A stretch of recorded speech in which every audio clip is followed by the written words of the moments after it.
I have Miss Caroline Scuff from Germany, but she's studying, doing her research in Hong Kong.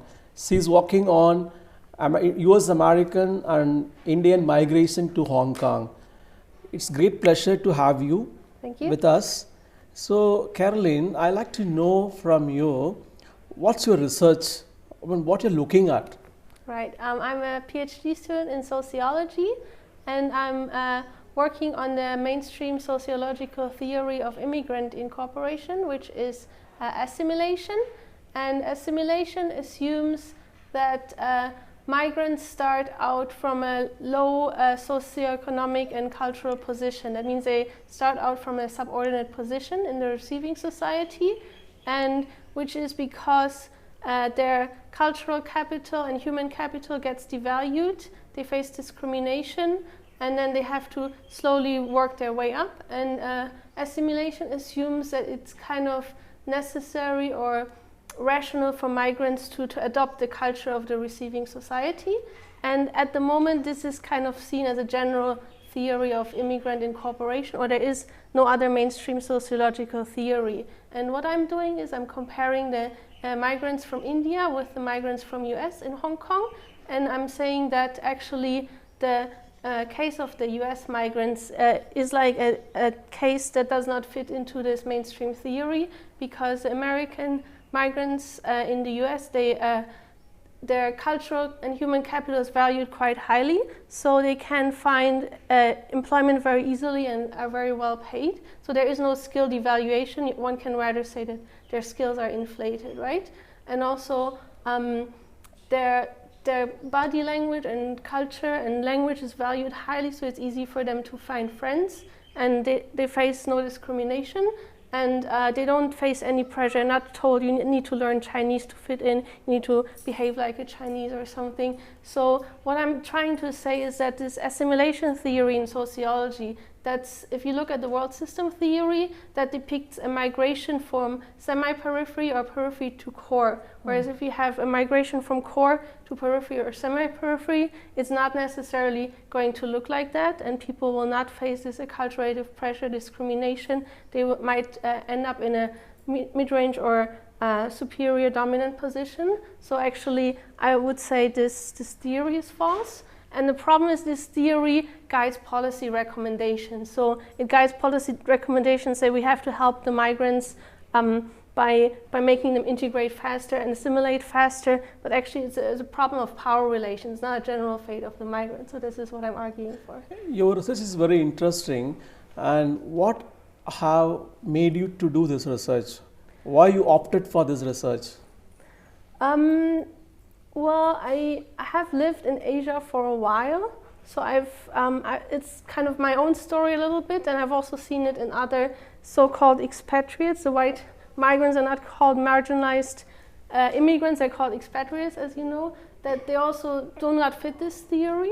And also I'm lucky to study with a distinguished professor, Chinese professor, who's also doing critical theory, post-colonialism, so he also helped me to broaden my horizon to approach this topic. Okay, what is your take on, see, when Americans, when they come to other countries, you call them expatriate. Exactly. But when the people from South, global South, when they go global North, they are called as immigrants. Exactly. So I think there's a racist, I mean, it sounds to be racist kind of, interpretation. So what is your take on this? My take on this is that actually academia is very hierarchical, and the problem is the academic center is in the global North, and there's a lot of gatekeeping going on with getting funding, getting to prestigious positions, and people have to, if they don't perform with the dominant discourse, then it's very hard to enter this hegemonic center. But then the dominant discourse is also guided by interests and perspectives of, if I say that, of people at the top of the hierarchies in terms of race, that is white people, in terms of class, in terms of nationality. So yes, actually I think a lot of scholarship on migration is biased, and it's biased towards the interests of the global North and not the global South. It's very interesting. I mean, I agree with you. The thing is, I like to know, for example, now US is trying to be a gatekeeper for the migrants from various countries. So, why do you think so? Suddenly there is a kind of, this kind of policies which are really, creating ripples all over the world. Are you talking about the Trump administration? Yeah. I hope that Trump doesn't represent America or the global north in general.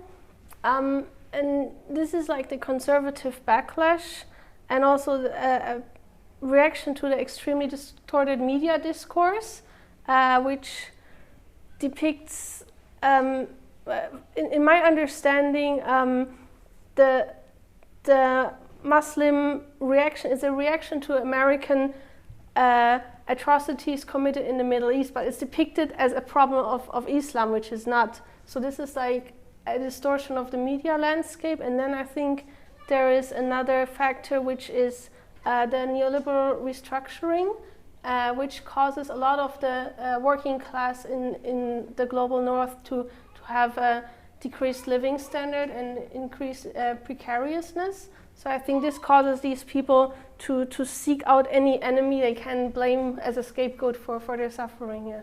Okay. You said that there is a lacuna in migration theory, in the sense Yes. the present migration theory doesn't capture the migration of people from global north to global south. So can you elaborate on this? Yes, I think honestly the scholars don't know, because the dominant migration scholars, they only have the lived experience of living in the global north, and B, they do the research there. There's some people in the US who go to Brazil or go to Mexico or these countries and do field work there, but I think they are in the global south so shortly that they don't know what's happening here. So when I talk to people at conferences, they assume, for example, that the north to south migrants must be highly skilled. But in my research, it shows actually that the skills of the north to south migrants get inflated and the skills of the south north migrants get deflated. But people don't know about these nuances. Then they just think, oh, the people traveling to the global south, they must be really qualified, they must be compensated according to their qualification, which is of course not true. Okay. By the way, I like to know, you mean to say from global north to global south, not the skilled, even there are unskilled migration? Pardon me? You said that. What I've understood from your conversation, generally there is a notion that there is a high skill migration from global north to global south. Yes, But the notion is there. Yeah, not the other way. Even there are unskilled migration also taking place to global south from global north. Yes, well, there are people, for example, who have a humanities degree or a history degree or something, and then they go to Taiwan, to China, and they teach English or something, even they become a college professor, but actually in the global north, they could not find a place with this kind of job prestige or this kind of living standard for this sort of qualification, so their skills get inflated. So it's not necessarily people with only elementary school, but it's people who get job status and payment and living standard for a skill that they would not get in the global north. And if you have the south to north migration, of course, people largely drop in standard. So doctors work as nurses or something like that. Okay. Yeah. Thank you so much. It's very it's very interesting. Her research she's just trying to fill the gap in migration theory. It seems migration theory is not very comprehensive.